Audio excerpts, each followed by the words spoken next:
좀 잘 되어서 올 가을에는 우리가 작년도 가을처럼 등산도 한번 같이 하려고 합니다. 이런저런 계획들 중에 있으니까 여러분들 교제하는 일에 꼭 열심을 좀 내어주시기를 주님의 이름으로 부탁합니다. 다른 광고 없으시죠?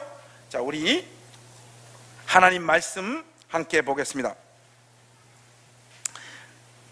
오늘 함께 보실 하나님 말씀은 사무엘상 28장 우리 함께 보겠습니다. 전체를 다 읽어야 되는데 조금 길어서 제가 중간 이하로 말씀을 좀 잘랐습니다. 15절부터 우리 끝까지 우리 교독하겠습니다. 제가 먼저 15절 읽겠습니다. 사무엘이 사울에게 이르되 내가 어찌하여 나를 불러 올려서 나를 성가시게 하느냐 하니 사울이 대답하되 나는 심히 다급하니이다. 블레셋 사람들은 나를 향하여 군대를 일으켰고 하나님은 나를 떠나서 다시는 선지자로도 꿈으로도 내게 대답하지 아니하시기로 내가 행할 일을 알아보려고 당신을 불러 올렸나이다 하더라.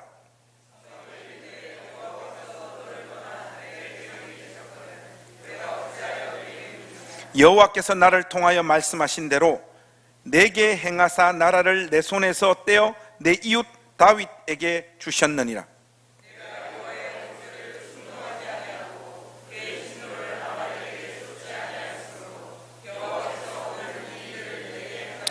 여호와께서 이스라엘을 너와 함께 블레셋 사람들의 손에 넘기시리니 내일 너와 내 아들들이 나와 함께 있으리라. 여호와께서 또 이스라엘 군대를 블레셋 사람들의 손에 넘기시리라 하는지라.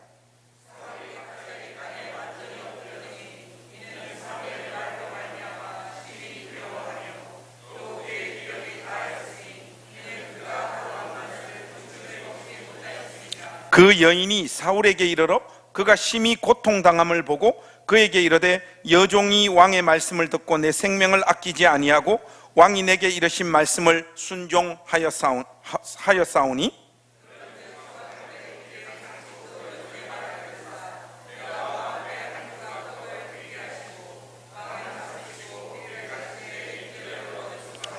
사울이 거절하여 이르되 내가 먹지 아니하겠노라 하니라.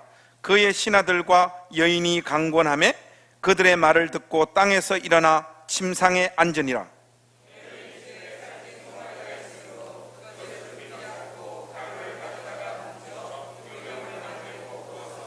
우리 25절 다 같이 하실까요? 사울 앞에와 그의 신하들 앞에 내놓으니 그들이 먹고 일어나서 그 밤에 가니라. 아멘.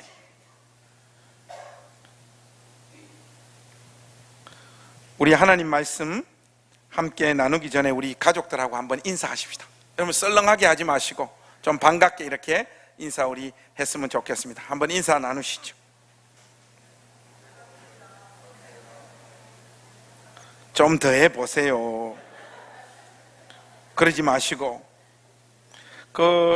오늘 우리 김정란 권사님 오셨습니까?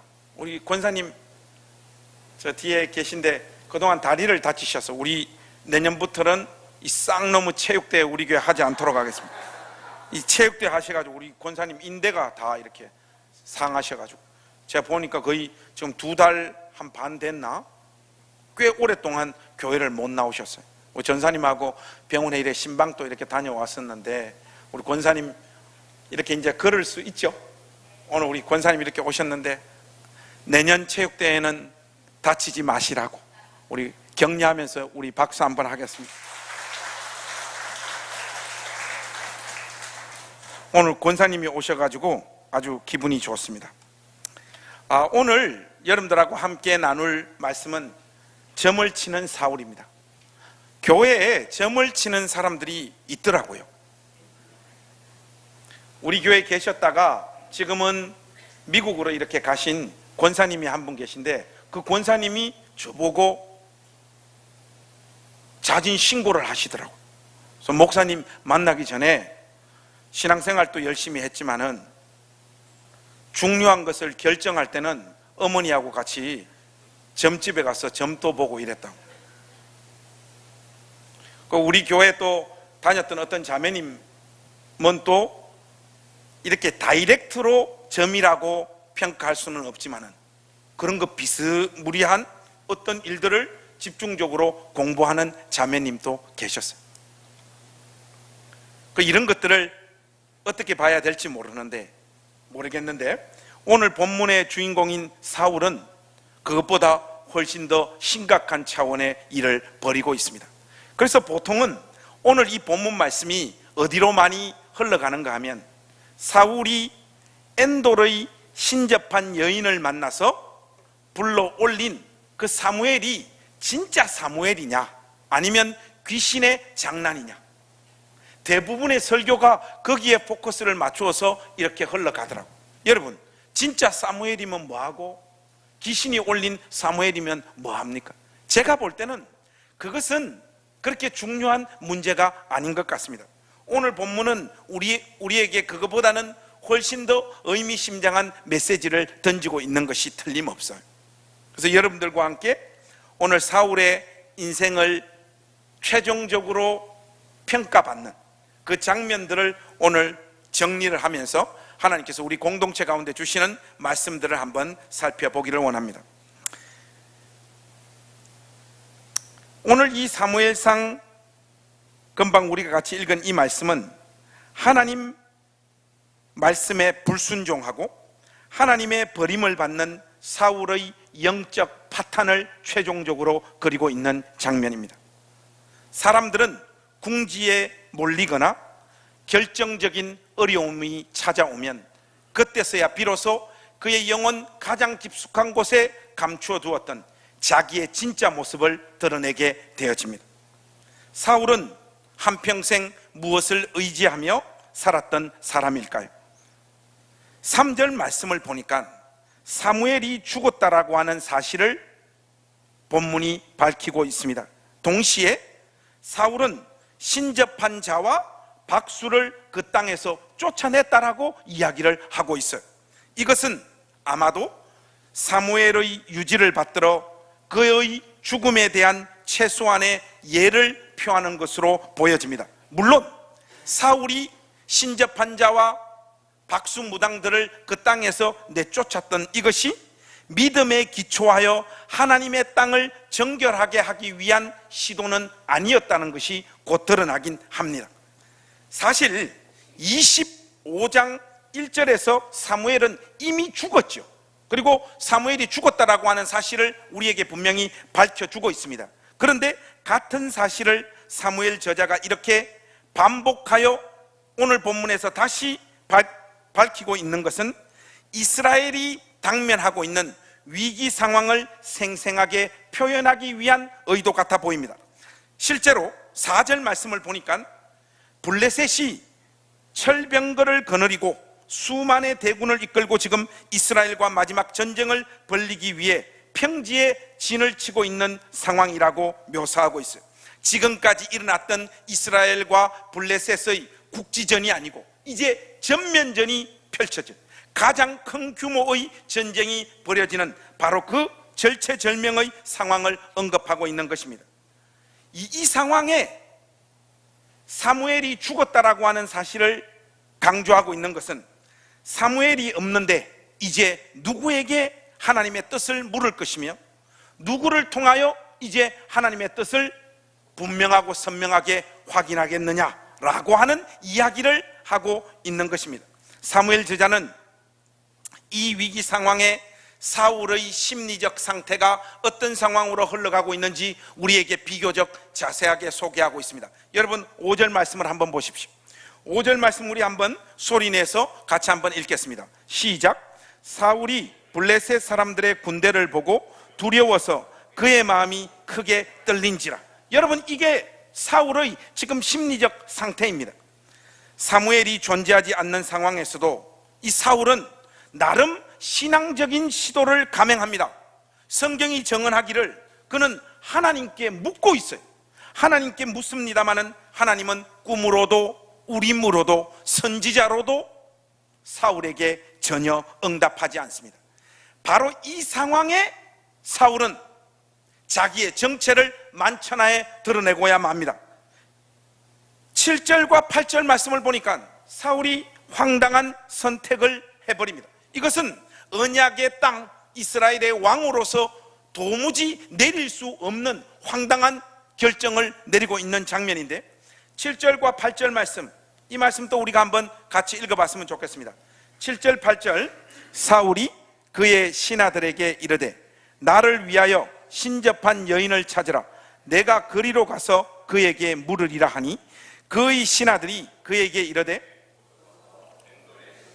여인이 있나이다.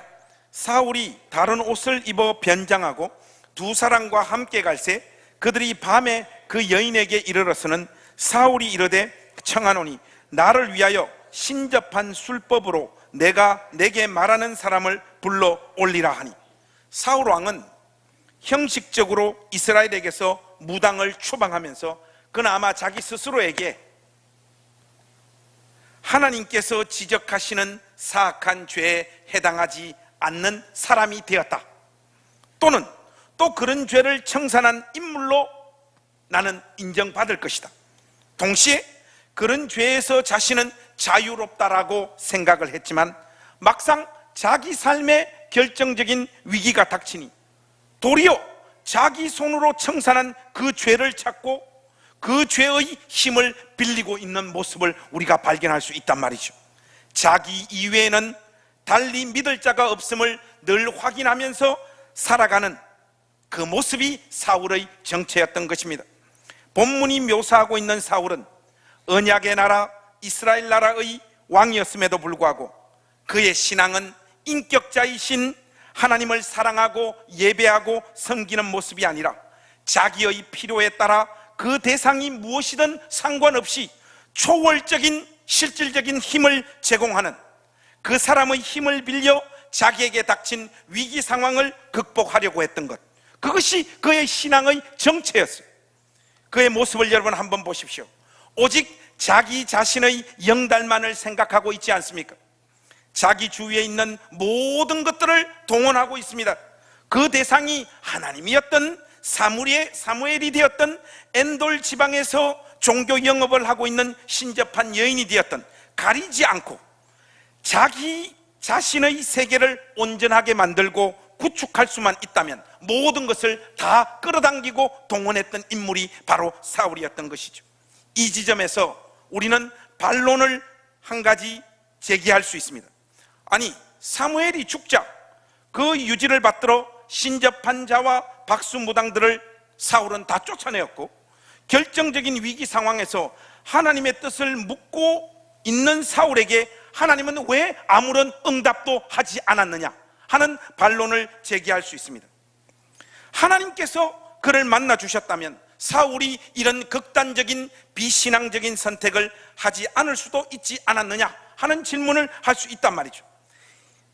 이런 식의 질문들은 하나님께서 일하시는 방법들에 대한 무지에서 오는 질문들입니다. 우리가 하나님께서 원하시지 않는 잘못된 길과 판단으로 우리가 만드는, 그리고 또는 만나는 우리 인생의 위기 상황에서, 그 상황에서도 하나님을 찾으면 하나님은 우리를 만나 주시고 우리의 마음을 만지시는 분이십니다. 그러나 여러분들이 아셔야 되는, 그것보다 더 중요한 하나님의 아이덴티티가 있다는 사실을 기억하십시오. 처음부터 그 잘못된 길로 가지 않도록 우리에게 삶의 방향과 인도하심을 선명하게 역사해 주시는 분, 그분이 우리가 섬기는 하나님이십니다. 이게 가장 중요한 하나님의 정체성이에요. 하나님, 나를 만나 주십시오라고 우리가 울부짖고 그분을 찾기 전에 하나님이 먼저 우리를 찾아와 우리를 만나 주신 분이었다는 사실을 여러분들이 기억하셔야 됩니다. 자기의 길과 뜻이 무엇인지 하나님은 우리에게 선명하고도 분명하게 가르쳐 주십니다. 사울이 하나님을 찾았는데 우림으로도 꿈으로도 선지자로도 만나 주시지 않은 것은 사무엘 생전에 하나님께서 사울 왕에게 언약의 나라의 왕으로 어떤 자세와 몸짓으로 하나님을 예배하고 그 나라를 통치해야 하는지 선명하게 가르쳐 주셨기 때문이에요. 지금에 와서 하나님의 뜻이 달라질 것이 아무것도 없기 때문에 지금 그를 만나주지 않는 것입니다. 무엇보다도 그렇게 선명하게 알려주신 하나님의 뜻에 순종하고자 하는 마음은 전혀 없으면서 하나님의 뜻을 위기 상황 가운데 묻고 있는 사울의 심령을 하나님이 꿰뚫어 보고 계시기 때문에 만나주시지 않는 것이죠. 실제로 여러분, 오늘 본문 15절 말씀을 한번 보십시오. 여기에 보시면 엔돌에 신접한 여인을 찾아가서 사무엘을 불러 올립니다. 그래서 여러분 15절 말씀 우리 한번 한 목소리로 같이 읽어보겠습니다. 시작. 사무엘이 사울에게 이르되 내가 어찌하여 나를 올려서 나를 성가시게 하느냐 하니 사울이 대답하되 나는 심히 다급하니이다. 블레셋 사람들은 나를 향하여 군대를 일으켰고 하나님은 나를 떠나서 다시는 선지자로도 꿈으로도 내게 대답하지 아니하시기로 내가 행할 일을 알아보려고 당신을 불러 올렸나이다 하니 사울은 너무나 초조하고 급한 마음에 이렇게 엔돌의 신접한 여인을 통해서 당신을 불러 올렸다라고 말을 합니다.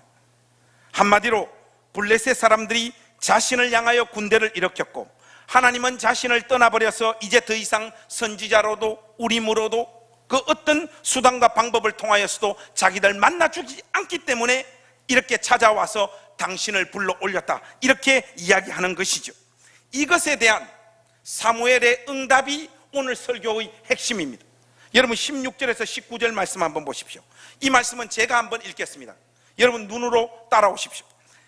사무엘이 이르되 여호와께서 너를 떠나 내 대적이 되셨거늘 내가 어찌하여 내게 묻느냐. 여호와께서 나를 통하여 말씀하신 대로 내게 행하사 나라를 내 손에서 떼어 내 이웃 다윗에게 주셨느니라. 내가 여호와의 목소리를 순종하지 아니하고 그의 진노를 아말렉에게 쏟지 아니하였으므로 여호와께서 오늘 이 일을 내게 행하셨고 여호와께서 이스라엘을 너와 함께 블레셋 사람들의 손에 넘기시리니 내일 너와 내 아들들이 나와 함께 있으리라. 여호와께서 또 이스라엘 군대를 블레셋 사람들의 손에 넘기시리라 하는지라. 여러분 사무엘이 쏟아놓고 있는 말의 내용을 자세히 한번 보십시오. 사무엘이 살아있을 때 사울에게 해줬던 메시지와 똑같지 않습니까? 다른 게 한마디도 없어요. 사무엘상 15장에 보면 사울이 여호와의 말씀을 불순종하고 아말렉 왕과 모든 좋은 짐승을 죽이지 아니했을 때 사무엘은 사울에게 단호한 메시지를 던졌지 않습니까? 15장으로 우리가 잠깐 한번 넘어가 보겠습니다. 여러분 금방 읽은 16절에서 19절 말씀을 여러분 머릿속에 기억하시고 15장 22절에서 23절 한번 보십시오. 15장 22절에서 23절 먼저 우리 한 목소리 한번 같이 읽겠습니다. 시작. 사무엘이 이르되 여호와께서 번제와 다른 제사를 그의 목소리를 청종하는 것을 좋아하신 같이 좋아하시겠나이까. 순종이 제사보다 낫고 듣는 것이 순양의 기름보다 나으니 이는 거역하는 것은 점치는 죄와 같고 완고한 것은 사신 우상에게 전하는 죄와 같음이라. 왕이 여호와의 말씀을 버렸으므로 여호와께서도 왕을 버려 왕이 되지 못하게 하셨나이다 하니. 여러분 조금만 내려오셔서 26절 또 한번 같이 읽어봅시다. 26절 같이 읽겠습니다. 시작. 사무엘이 사울에게 이르되 나는 왕과 함께 돌아가지 아니하리니 이는 왕이 여호와의 말씀을 버렸으므로 여호와께서 왕을 버려 이스라엘 왕이 되지 못하게 하셨음이니이다. 여러분 28장에 있는 말씀과 이 사무엘상 15장에 있는 말씀이 너무나 똑같지 않습니까? 하나님께서 사울에게 응답하지 않은 이유는 더 이상 해줄 말씀이 없기 때문이었습니다. 그에게 더 필요한 말이 있었다면 하나님은 이번에도 그가 하나님을 찾았을 때 그에게 분명히 말씀해 주셨을 것입니다. 하나님 앞에 자기 방식대로 매달리다가 자기가 원하는 답을 자기가 원하는 방식으로 자기가 원하는 시점에 자기에게 나타나지 않으니까 다른 초월적인 힘을 빌려서 자기가 원하는 것을 다시 듣고자 하는 사울의 이 끈질기고도 지독한 또 추잡한 모습은 보편적인 인간의 종교성을 그대로 재현하고 있는 모습이라는 것을 여러분 기억하셔야 됩니다. 우리가 옳고 바른 길을 몰라서 그쪽으로 걸어가는 것이 아니에요. 자기의 생각과 스타일이 너무 강력하게 각 사람의 마음을 이미 지배하고 있기 때문에 하나님의 말씀을 들어도, 다른 어떤 바른 조언들과 가르침을 들어도 그것이 그 사람의 심령에 가닿지 않는 것입니다. 하나님의 뜻도 내가 원하는 방식으로 내게 들려지게 될 때, 그 내용도 내가 꿈꾸고 생각하는 내용들로 내게 들려질 때 내게 하나님 말씀이 되는 것이지, 내 영혼 속에서 마음에 들어 하지 않는 내용을 하나님 뜻이다라고 알려주는 그 내용은 인간은 철저하게 거부합니다. 아멘이라고 고백한다고 그 말씀을 수용하는 것이 결코 아니에요. 인간이라고 하는 존재가 이렇게 악질적입니다. 여러분 한번 생각해 보십시오. 바른 내용을 가르쳐 준다고 해서 인간이 그 바른 내용을 그대로 순종하고 따라갑니까? 여러분, 예를 들어서 청년들이 보면 저를 찾아와서 질문들을 많이 해요. 목사님, 결혼하려면 어떤 형제와 자매를 만나야 됩니까? 그러면 저는 해주는 이야기가 똑같습니다. 형제들한테 해준, 야들아, 얼굴 보고 여자 고르면 인생 조진다. 그거 하나만 잘 명심을 해도 네가 오류에 빠지지 않을 수 있는 가능성이 많다. 뭐 자매님들에게도 이런저런 이야기를 많이 하는데, 여러분, 처음 남자와 여자가 사랑을 하게 되면요, 도파민이란 것이 머릿속에서 막 생성돼요. 이 도파민이 생성되면 어떤 일이 벌어지느냐, 사람이 미쳐버립니다. 평상시하고 달라진단 말이죠. 못생겼는데 잘생긴 것처럼 인식이 되고, 얘가 사는 곳이 2시간, 3시간 떨어져 있는 것도 내가 데려다 줄게, 이런 미친 짓거리를 하게 된다는, 이 도파민 때문에. 그리고 뭐 오마이 달링, 너 없으면 못 살아. 평상시에 이 무뚝뚝한 남자라 도저히 그런 말을 할 인간이 아닌데, 이 도파민이 생성되면요, 온갖 달콤한 말들을 막 쏟아놓습니다. 그런데 여러분, 이 도파민은요, 연애를 하든지 결혼을 하면 하나님의 은혜로 이게 멈춰집니다. 이게 계속되면 못 살아요. 여러분, 우리 가끔 보면 우리 집사님, 특히 여집사님들 중에 아직도 나는 남편 보면 가슴 뛴다는 사람이 있는데, 그 도파민 과다 분비입니다. 빨리 기도하세요. 멈추어 달라고. 그 정상이 아니에요. 여러분, 계속되면요 제대로 살 수가 없습니다. 그런데 이 도파민 생성이 우리 머릿속에서 적당한 수치로 이렇게 자리 잡게 되면, 그때 인간은 자기에게 가장 익숙했던 행동들, 가장 익숙한 말들을 서로에게 쏟아붓기 시작을 하는 거예요. 그게 영어로 하자면 마더텅, 모국어입니다. 모국어. 이 모국어가 영어, 우리나라 말 뭐 할 때 모국어도 되지만, 이 모국어라고 하는 것이 뭔가 하면 자기가 가장 먼저 배웠던 것, 그래서 가장 익숙한 것. 여러분, 외국어 배우는 것이 얼마나 힘듭니까? 서울말 때문에 정말 미쳐버리겠어요. 빨리 이 목회를 그만두고 경상도로 내려가서 목회를 하고 싶어요. 아무리 노력해도 안 되는 것이 외국말이잖아요. 서울말이잖아요. 근데 여러분, 이 경상도 사투리는 저에게 뭡니까? 모국어잖아요. 노력하지 않아도 자연스럽게 나오는 거. 그래서 여러분, 뭐 우리 집사님들 이렇게 만날 때 처음에는 나름 애를 씁니다. 어떻게 애를 쓰나? 집사님 오셨어요? 이렇게 한단 말이죠. 근데 친해지면 어떻게 됩니까? 집사님 왔는겨? 이렇게 된단 말이죠. 그와 똑같이 서로를 향한 관계 속에서도 여러분 똑같지 않습니까? 처음에는 오마이 달링, 네 없이는 못 살고, 너를 위해 살고, 너를 위해 죽고, 막 온갖 말을 하다가, 이 도파민이 보통 길어봐야 2년 안 넘어요. 딱 정상 수치가 오게 되면 어린 시절에 자기에게 생성되었던 가장 익숙한 행동, 말들이 쏟아집니다. 그래서 제가 청년들에게 뭐라고 이야기하는가 하면, 얼굴 보고 네가 헷가닥된 거 그거 2년 못 간다. 절대로 이거 보면 안 된다. 그리고 남자들에게는 여자들, 자매들 보고는, 그래서 남자들이 이 말을 어떻게 사용하는지, 여자애들도 마찬가지. 말을 평상시에 어떻게 하는지를 잘 봐라. 말이 고운 애들이 심성도 보통은 곱다, 그렇게 이야기를 하죠. 그런데 여러분, 이런 주옥과 같은 이야기를 젊은 애들이 수용을 안 해요. 이건 진리잖아요, 진리.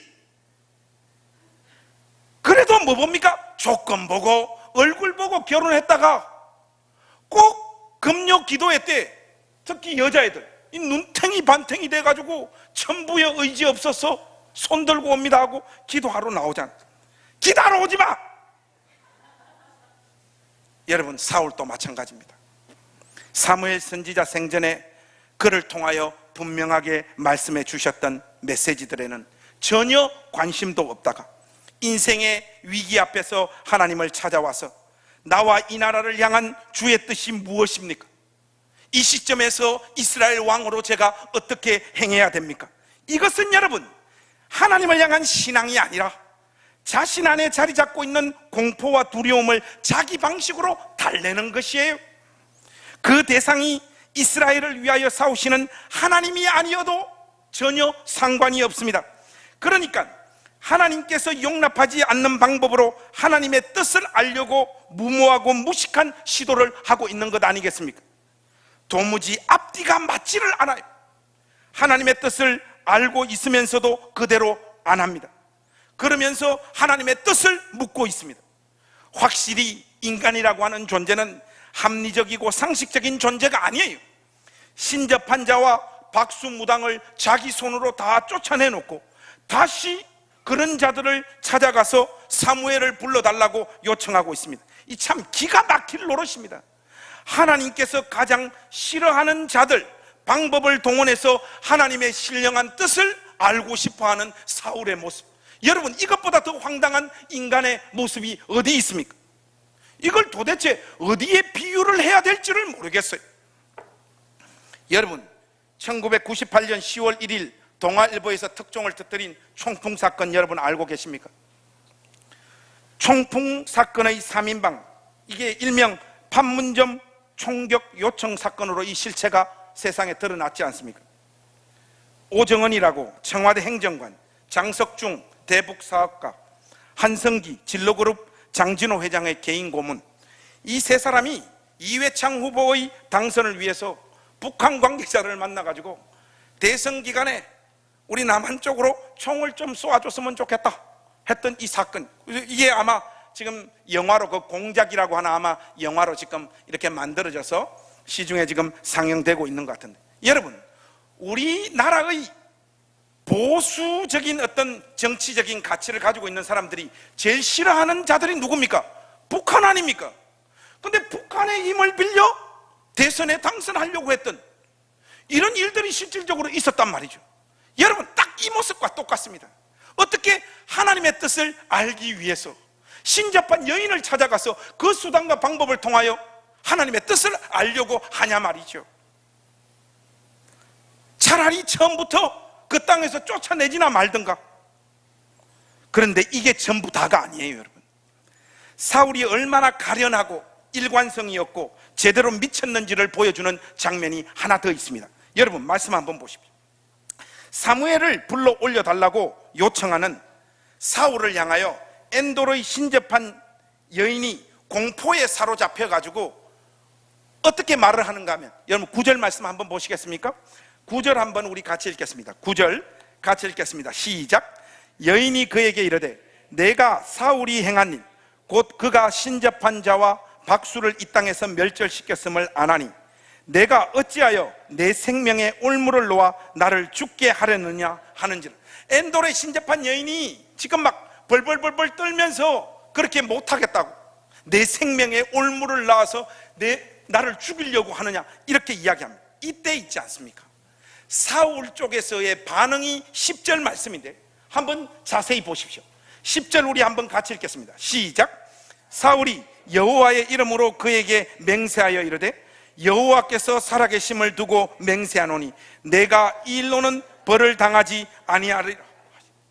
여러분, 이거 제가 성경 읽다가 설교 준비하다가 제일 황당한 장면이 바로 이 장. 신접한 여자에게 안심을 담보하는 말이 뭡니까?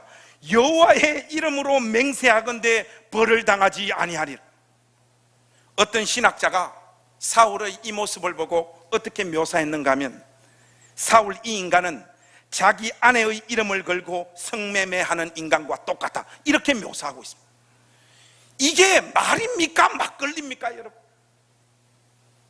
사울은 과정을 거치면서 하나님께 영원히 버림받게 되어집니다. 그의 인생을 최종적으로 정리하고 평가해놓은 성경 말씀이 한 구절 있어요. 여러분들, 이 말씀 최종적으로 우리가 찾아가서 하나님께서 왜 그를 버리고 그를 죽이셨는지 최종적으로 한번 확인해 보겠습니다. 여러분, 역대상 10장으로 한번 가보십시오. 역대상 10장 13절에서 14절 말씀.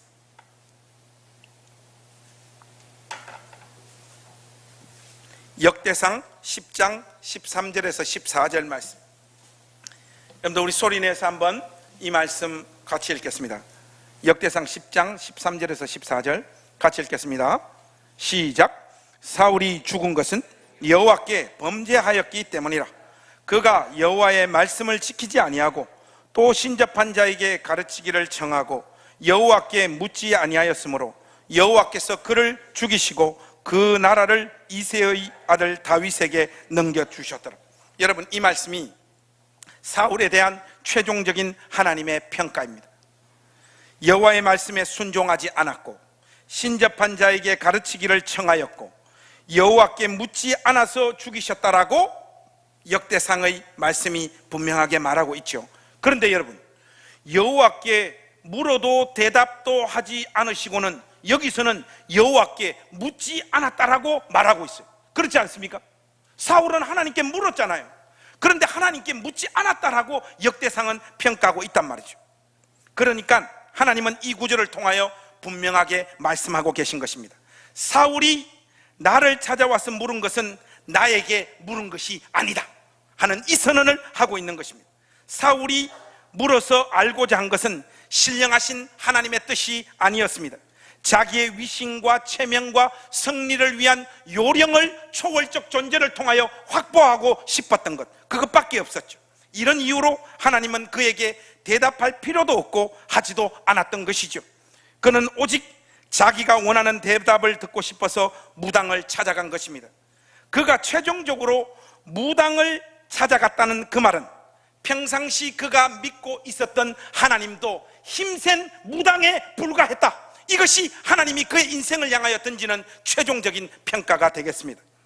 그는 진실로 하나님 앞에 물은 적이 없는 인간입니다. 사랑하는 우리 행신교회 가족 여러분, 이렇게 허무하게 사울은 하나님 앞에 버림받습니다.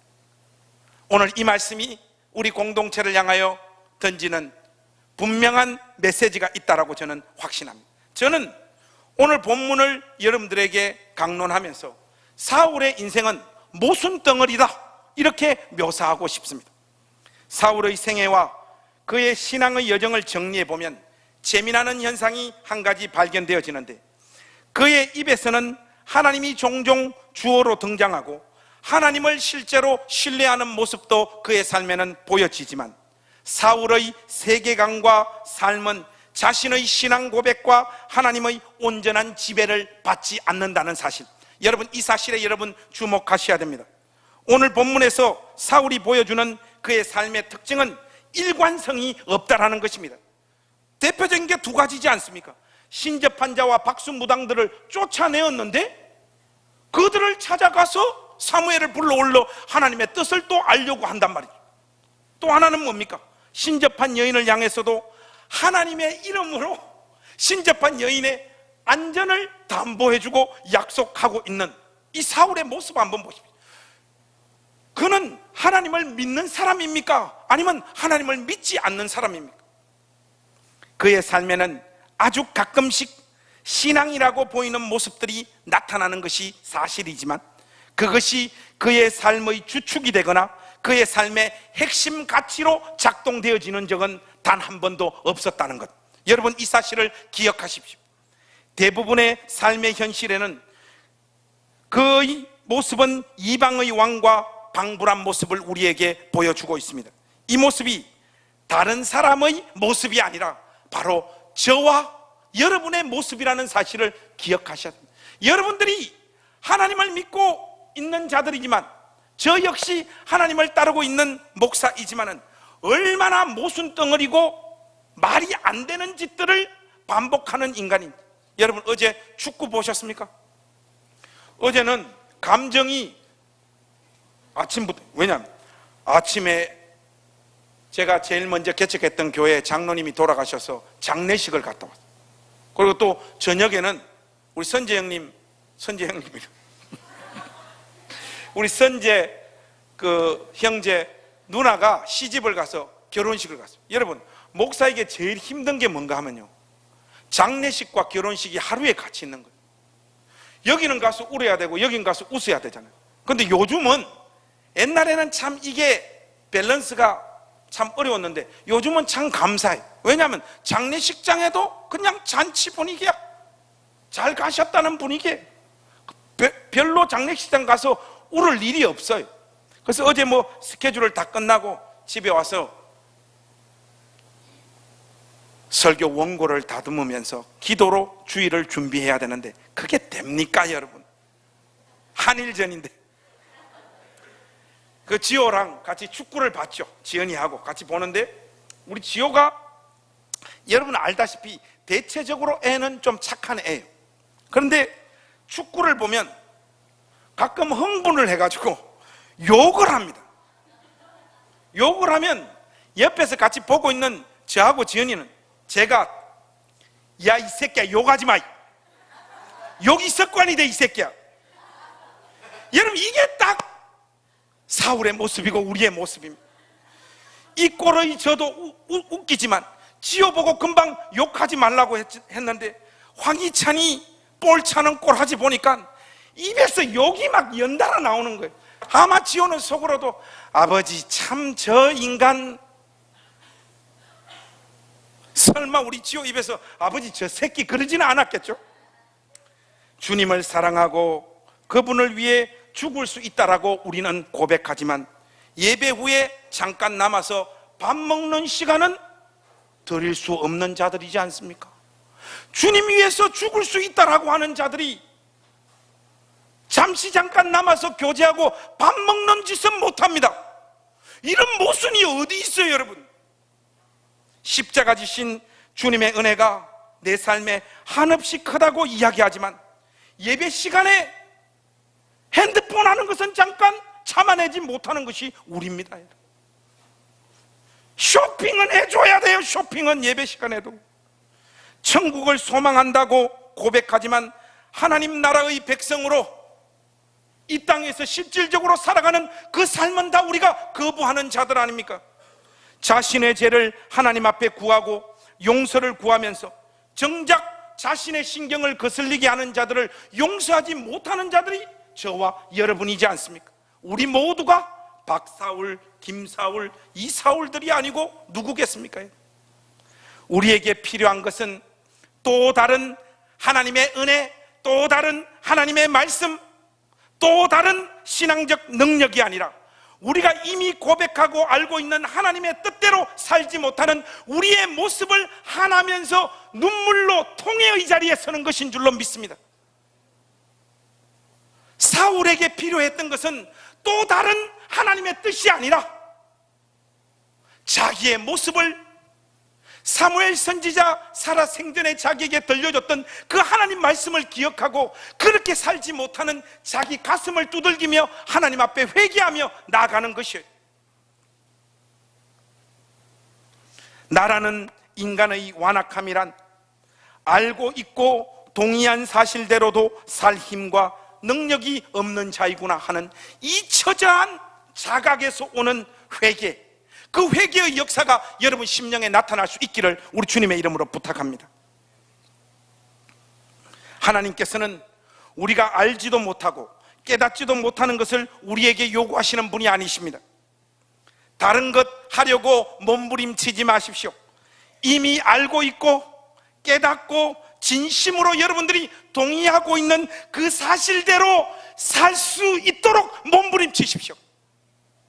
사울이 그것 하지 못하다가 그의 생애가 하나님으로부터 버림받게 되었다라고 하는 이 무시무시한 말씀들, 이 복된 주일 아침 여러분 심장에 큰 울림 있는 역사로 나타나게 되시기를 우리 주님의 이름으로 부탁합니다.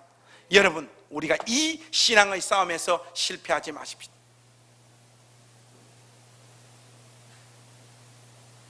우리는 하나님의 뜻을 몰라서 하나님 뜻대로 살지 않는 자들이 결코 아닙니다. 그래서 여러분, 제가 이제 대표 기도하러 나오시는 분들, 특별히 금요기도, 수요기도에 나오셔서 기도하시는 분들의 기도를 자세히 들을 거예요. 듣고 있다가 오 하나님, 내 인생을 향한 주의 뜻이 무엇입니까? 이거 묻는 분들은 치리하도록 하겠습니다. 우리를 향한 하나님의 뜻은 우리가 이미 그 누구보다 선명하게 알고 있습니다. 항상 기뻐하십시오. 쉬지 말고 기도하십시오. 범사에 감사하십시오. 그리스도 예수 안에서 여러분을 향한 선명하고도 분명한 하나님의 뜻입니다. 이걸 내던져버리고 어디에서 새 은혜, 새로운 하나님의 뜻, 새로운 능력을 구하고 계십니까? 여러분, 하나님이 우리의 패부를 꿰뚫어 보고 계십니다. 이미 그 누구보다 그분의 신령하신 뜻에 대한 이해, 깨달음들이 우리 공동체 안에 충만한데도 불구하고 내가 내 전 인생을 들여 그 하나님의 뜻을 거부하고 있는 여러분의 생생한 모습들을 이 아침 확인하시고 회개하는 복된 자리에 서게 되시기를 우리 구주 예수 그리스도의 이름으로 축복합니다. 기도하겠습니다. 하나님, 사울이 하나님의 버림을 받게 된 그 삶의 열매, 송구하고 부끄럽지만 우리 역시 동일하게 맺고 있습니다. 하나님,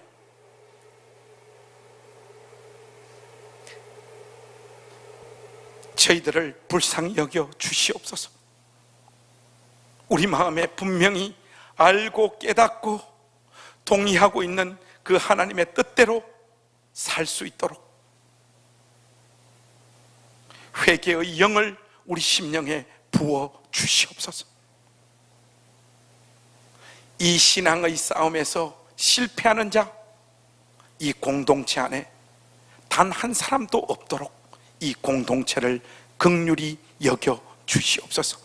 인생의 마지막 끝이 사울이 선 자리에 서는 자들 아무도 없도록 이 공동체의 모든 가족들을 불쌍히 여겨 주시옵소서. 우리 구주 예수 그리스도의 이름으로 간절히 기도하옵나이다. 아멘.